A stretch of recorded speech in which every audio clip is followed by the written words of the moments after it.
souvent dans les formations à accompagner les gens pour, on va dire, augmenter leur expertise métier.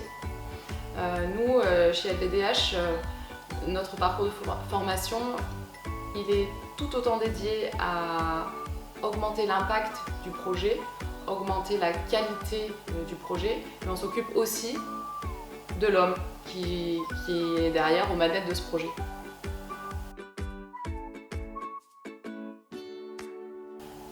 Aux indépendants, aux managers en poste. Plus largement, ce parcours de module, finalement, il s'adresse à tous les gens qui ont envie d'avoir le lead sur leur deal, quel qu'il soit. Donc mon rôle en tant que référente, c'est de m'assurer que tout se passe bien. Donc tant pour les inscriptions, en fait je coordonne, j'essaie d'harmoniser au maximum toutes les idées fantastiques que tout le monde a, toute l'énergie que tout le monde a envie d'y mettre, que toutes les personnes qui sont intéressées par le parcours de module, donc dans les associés, les collaborateurs, les talents libres.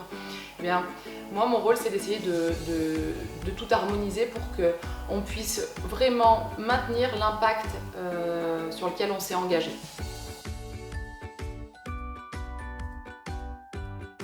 Ben, au sein de LVDH, on est organisé par pool.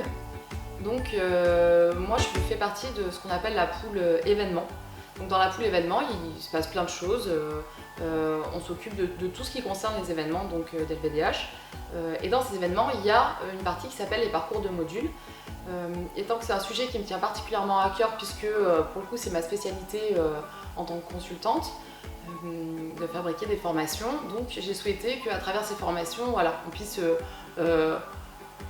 retranscrire nos valeurs et ce qu'on est capable d'apporter. La valeur confiance étant vraiment primordiale dans notre mode de fonctionnement. Aujourd'hui c'est moi qui m'en occupe parce que j'ai l'énergie, parce que j'ai l'envie, parce que je suis là et que c'est mon moment. Mais peut-être que dans 2 ans, dans 3 ans, un autre associé aura envie de s'en occuper et c'est à ce moment-là peut-être quelqu'un d'autre qui prendra les rênes. C'est qu'il suffit de s'entraîner pour gagner des matchs. Et s'entraîner entre les matchs, évidemment. C'est que, contrairement à ce qu'on pourrait penser, ça semble très naturel, la communication, les fondamentaux de la communication, les relations interpersonnelles. Pour autant, comme dans tous les domaines, pour être bon, il faut s'entraîner.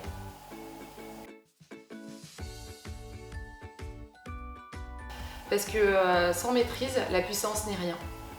On peut avoir la meilleure expertise du monde, elle aura la valeur qu'on sait lui donner.